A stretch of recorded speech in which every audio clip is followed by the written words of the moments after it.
draft would likely play out. How's it looking today? After President Trump embraced the House Republican plan yesterday morning, he then tweeted out yesterday afternoon, quote, "I feel sure that my friend Rand Paul will come along with the new and great health care program because he knows Obamacare is a disaster." Exclamation point. Joining us now, Republican Senator Rand Paul, the president's friend from Kentucky. Senator, the ball has been passed to you now. So tell us about, he apparently doesn't like the House plan anymore. Tell us about your plan.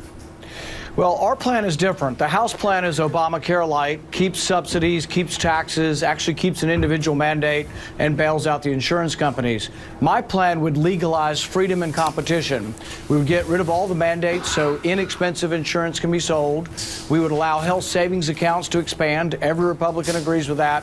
And we do something that nobody else is talking about in any of these bills.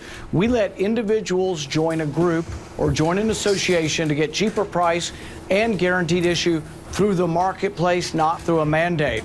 One of the things that people are not talking enough about is every insurance executive told us if you keep guaranteed issue without the individual mandate, they will continue to hemorrhage hundreds of millions of dollars. That's why the House leadership plan has an insurance company bailout built into it, because it doesn't work. You can't have guaranteed issue and no individual mandate. That's why Obamacare put it in there. So what you have to have is a plan like ours that gets more people into group insurance and allows them to get guaranteed issue by getting group insurance and fleeing the individual marketplace. So what do you on the Medicaid issue? Obviously, a number of Republican senators came out yesterday, said they couldn't support the current bill because it's not generous enough when it comes to Medicaid.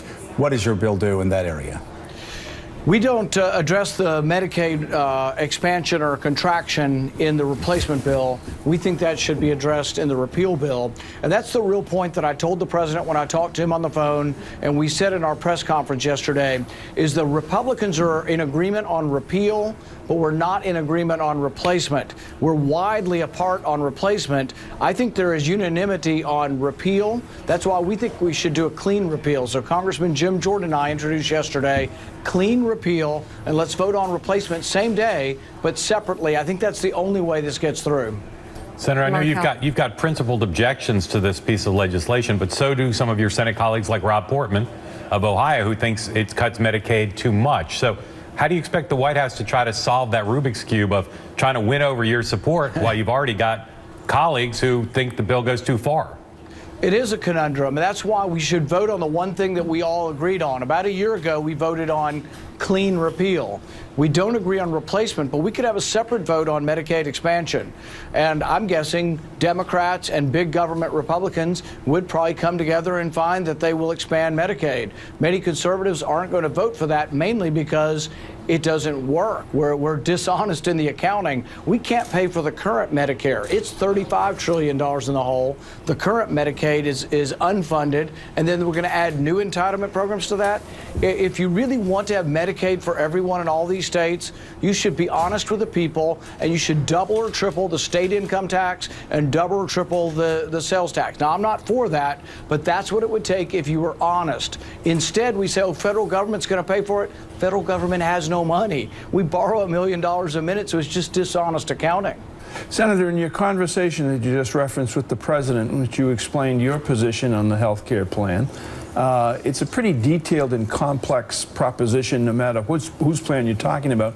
Do you think he fully grasps the details and the complexity of this plan? I think the White House, the administration, and the president understand that there's enough conservatives that they can't pass Obamacare light. That's why this week what's going on behind the scenes is a charm offensive.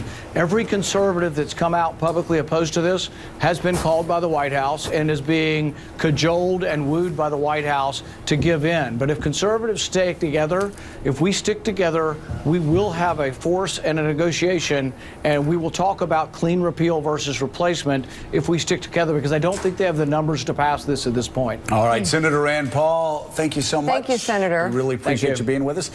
Mika, some final thoughts.